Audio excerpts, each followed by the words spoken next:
Video, I am going to be looking at my Ford Focus 2015 1.5 TDCi 120 brake horsepower diesel, and I'm just going to be focusing on, no pun intended, the reasons why I love this car. And I've had it about a year and just over a year, and I've done 30,000 miles on it. These are all the things I've found so far that I love about it, and there's just a few niggles that I would like them to improve.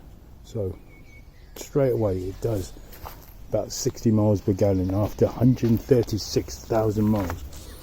Right, looking at the tyres, it's got these really chunky tyres and they're really comfortable.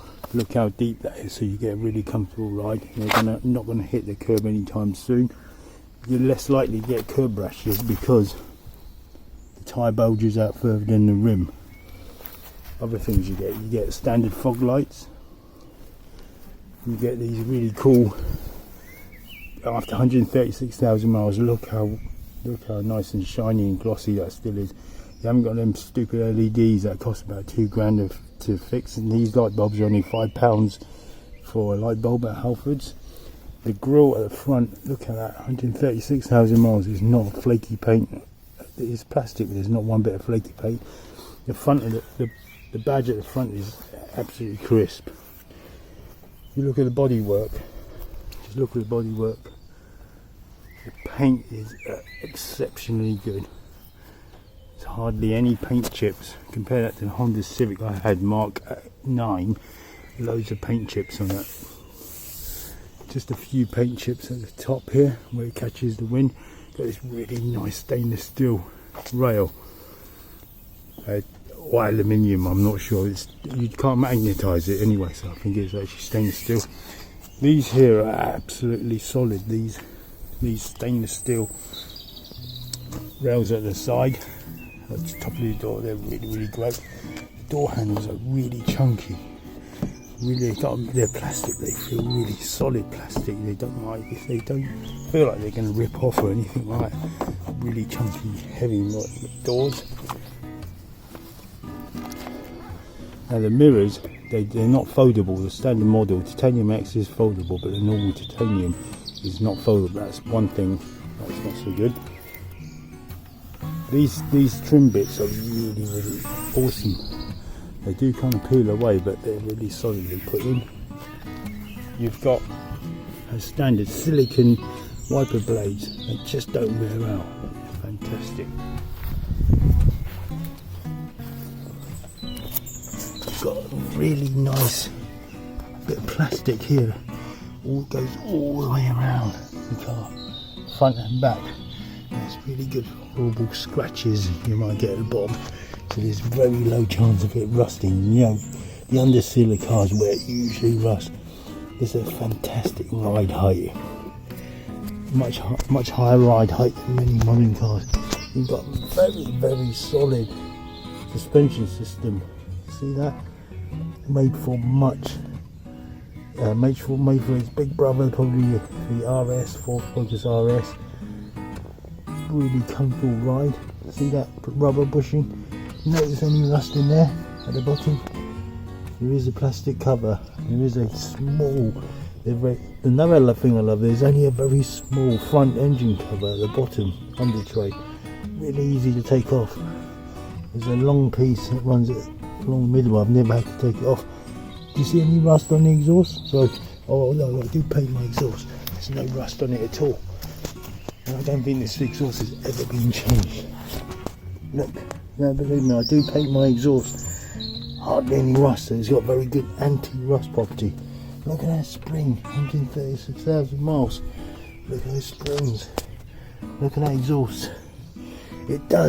It still does 60 miles per gallon. If I'm on the motorway and I'm on my own, I haven't loaded it, it does about 65 to 70 miles per gallon on the diesel. It's got these sensors at the back. There's no sensors at the front. Sometimes and these are important for parking. You have sensors at the front. The annoying thing is, it keeps beeping. I had it on my Honda Civic Mark 9. It used to keep beeping every time I turned the corner. Now it's so annoying. So what else can I say? So I think it's really glossy, really tough plastic at the back. The badges are a little bit flaky at the back, which is a negative slightly. I've already coated it with some stuff to some lacquer to stop it from getting any worse. The badge at the front is really good, the one at the back is not so good. Hasn't got a key that you put in, although it's not one of them as you walk over it and it unlocks itself, so you can't get it robbed. So this is what I would say the perfect, I forgot to mention, the perfect car if you want a second-hand car for a family. These are my opinions and they're absolutely valid. I've owned this car for a year, so you don't need to insert a key in, so that thing won't snap off like on my Hyundai i20. After a while the key snapped off, so it's just keep it in your pocket. And it's got a long range on it as well. You can walk, you can be about 20 metres if I press it and it'll open. So one function opening. It's got a fantastic boot size. It's got this little thing you push down, slides back, fantastic boot size. I keep this in there. It's got a spare wheel on the bottom. All you do is you pull this up, there's a spare wheel underneath, a reduced size spare wheel, but it's better than those cans of just foam that you get. It's got a proper spare wheel. It's got these little hooks. It's got a 12 volt. I've never used it, but it's got that there.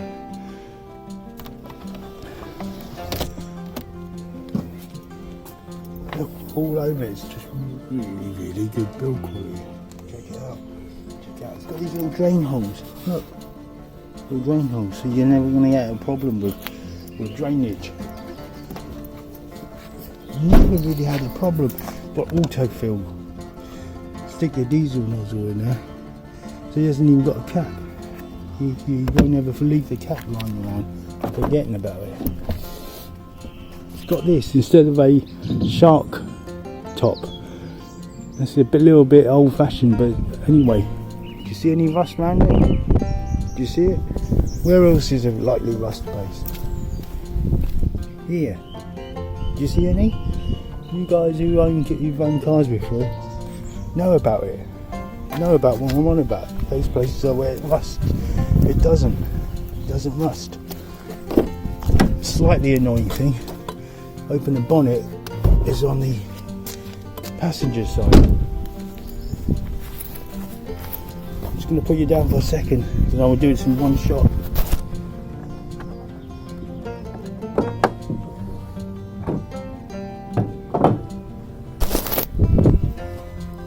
Look at that, bags of space to work in. Look at it.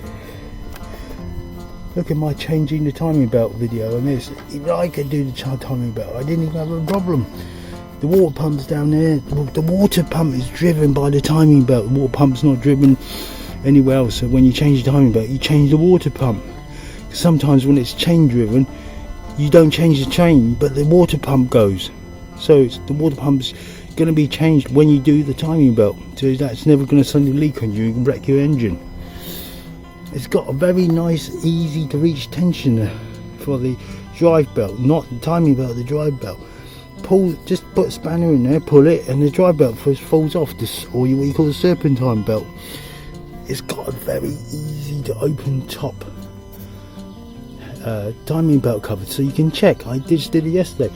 These screws, when you undo them, they don't fall out, they just stay in there. There's 1, 2, 3, 4. They stay in the cover, so you don't lose them. You just pull the cover off and it just falls off, and then you can check and you can change. Look at that, bags of space. You got no water, you got no coolant cap here. There's no on the radiator, so you don't burn yourself. You do it all over here. It's got one kind of cylinder for your power steering, your clutch, and your brake fluid. It's all there. Am I running a bit low? Don't know. Let me just check that. No, I'm perfectly on the maximum marker. It's got an easy to reach fuse box. An easy to reach filter, air filter. It's got like a big round one there, so it's really good. Not so easy to reach battery, but very easy to disconnect negative battery terminal. Look at that. disconnect there, and that's it. You're safe. Do what you want to do. It doesn't collect a lot of rubbish, but if it does, I'll just pick it up. Look at these cool little things there. Look at that. Solid build. The computer is in here. The ECU's up there somewhere. Don't go through a flood, but the thing is, it'll drain off quickly. It's sealed, but it's in there, so it's nowhere. Not going to get soaking wet like on my Mark 8, like I've seen before on the Vauxhall courses. What else can I say? Well, it's got a difficult to reach port for the low side when you're filling it, but it's got an easy to reach high port. That's the only difficulty. You need a metre long refill tubes. Apart from that, it's got dipstick as well. Look. It's got a dipstick. Some cars don't even have dipstick. Look how much space you have. What else can I say? I have gears, so I don't use an automatic. And I've got a port there, port charger there. I've got this nice, really cool slidey thing. I've got a brake handle, handbrake handle, parking. I haven't got one of the electronic ones. You know me, I like fixing cars. It's got a solid feel to it. I know when I pulled it up, I know the car's not gonna slip on me. I don't know whether or not if I take the battery out of one of those cars, electronic handbrakes, what happens? Don't know. Is it gonna go backwards on me, careering backwards and crush me? I don't know. But in this car, I do know. So the 2015, the Mark 3.5 is the one I recommend as a used car. They're probably going to be quite cheap. Nice large glove box. I've only had to update the refill the air conditioning fluid recently. It's got a nice aircon, climate control, dual. All these things I'm talking about, absolutely perfect. It's got these vertical grills where I can hang my phone on. Some cars won't have it. What else has it got? The only one of the other drawbacks, not a lot of legroom at the back. Not a lot of legroom. 6 foot person will be okay, but 6'5" probably won't be okay. It's got plenty of headroom. Plenty of headroom. At night, just below here, you get like a red light. Just below here on the passenger's door handle, and on your feet, you get like a red light. It comes on. That's really handy. Obviously, the same thing with the driver's side. Push a button and you can release the back. Obviously, that's like quite standard. What else can I say? What can I say if I end this video? It's a really solid build. It's a really solid build. Everything feels great. Soft plastic everywhere. It feels great. It steers great. It's a great car to drive. The other day I was going 50 miles an hour and I was on the phone to someone. I had to do a sharp left turn on the motorway, and it was to the driveway of someone's house. It was just off the motorway, believe it or not. I did the turn so sharp, so fast. No problem. I saw that turn. I had no problem. I can brake, I can turn, I'll be safe. And I missed the obstacle that was in the way by miles. I turned in a dime basically in this car. This car's comfortable. It turns in a dime. Brakes well. Compare that to my Honda Mark 8. I would have crashed. This car's got a really small turning circle. Believe it or not, for a big estate car, it's got a very small turning circle. It could turn in a very small space. Like, for example, very similar to London cabs. It's amazing. I don't even know what this is. Is this another port? Oh no, this is for... Oh look! That's for if you've got a dog, you can put the rail at the back for your dog. I didn't even know what that was. Just pulled it out. I have seen it, but I didn't, just want to remind myself. It's got a push button engine start. What else? It's got a really nice display.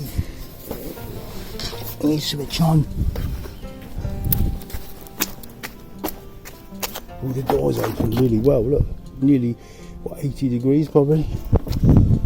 Look at this. Listen to the sound of this. It feels really heavy. The door's really heavy, back and front. Look. This has got the front door really heavy. Let's switch on and keep it in gear.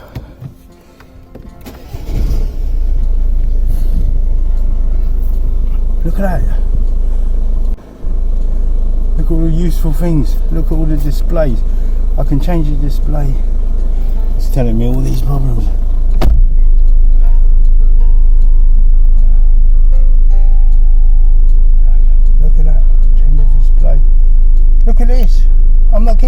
63.9 miles per gallon. I didn't do that far.